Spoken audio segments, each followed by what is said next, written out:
Hello student, welcome back my channel. चलिए शुरू करते हैं आज की एक और नई क्लास। चलिए आज का पहला क्वेश्चन है, शिक्षा की संरचना किस प्रकार की होनी चाहिए।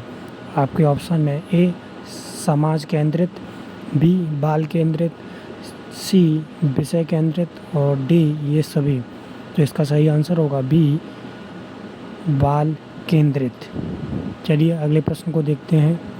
हमारा अगला प्रश्न है, विद्यार्थियों में कुशलता विकसित करने हेतु शामिल किया गया है। आपके ऑप्शन है ए शिल्प को, बी गणित को और सी वाणिज्य को और डी विज्ञान को। तो इसका सही आंसर होगा ए शिल्प को। चलिए देखते हैं अगले प्रश्न को। अगला प्रश्न है हमारा, गांधी जी ने शिक्षा में किन कार्यों पर जोर दिया है। आपके ऑप्शन है ए बुनियादी शिक्षा पर, बी कार्य अनुभव शिक्षा पर और सी ए और बी दोनों और डी इनमें से सभी पर। तो इसका सही आंसर होगा सी ए और बी दोनों। चलिए देखते हैं अगले प्रश्न को। बालक मनुष्य का दिल होता है, यह विचार किस शिक्षा शास्त्री का है। आपके ऑप्शन है ए डयूबी का, बी रॉस का, सी विलियम वर्ड्सवर्थ का या डी इनमें से कोई नहीं। तो इसका सही आंसर होगा सी विलियम वर्ड्सवर्थ का। चलिए अगले प्रश्न को देखते हैं। हमारा अगला प्रश्न है, दैनिक जीवन में गणित का प्रयोग किन कार्यों में किया जाता है। आपके ऑप्शन है ए लेन देन में, बी आय व्यय में, सी ए और बी दोनों और डी इनमें से कोई नहीं। तो इसका सही आंसर होगा सी ए और बी दोनों में। ठीक, चलिए अगले प्रश्न को देखते हैं। हमारा अगला प्रश्न है, कला का आशय है।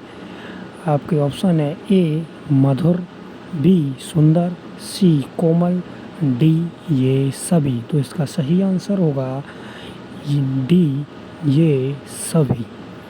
चलिए अगले प्रश्न को देखते हैं। हमारा अगला प्रश्न है, कला अनुकरण है, यह परिभाषा किसने दी है।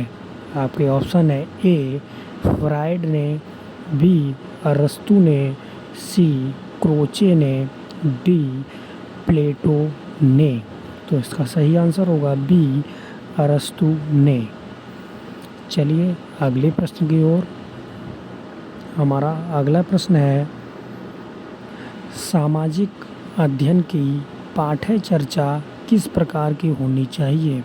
आपके ऑप्शन है ए एकीकरण वाली, बी बाल केंद्रित, सी समाज केंद्रित और डी ये सभी।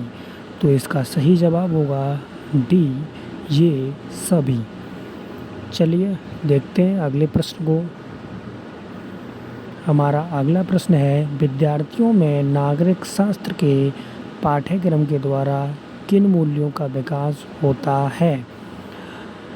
आपके ऑप्शन है ए राजनीतिक मूल्यों का, बी प्रजातांत्रिक मूल्यों का, सी ए और बी दोनों, डी इनमें से कोई नहीं। तो इसका सही जवाब होगा बी प्रजातांत्रिक मूल्यों का। चलिए देखते हैं नेक्स्ट क्वेश्चन।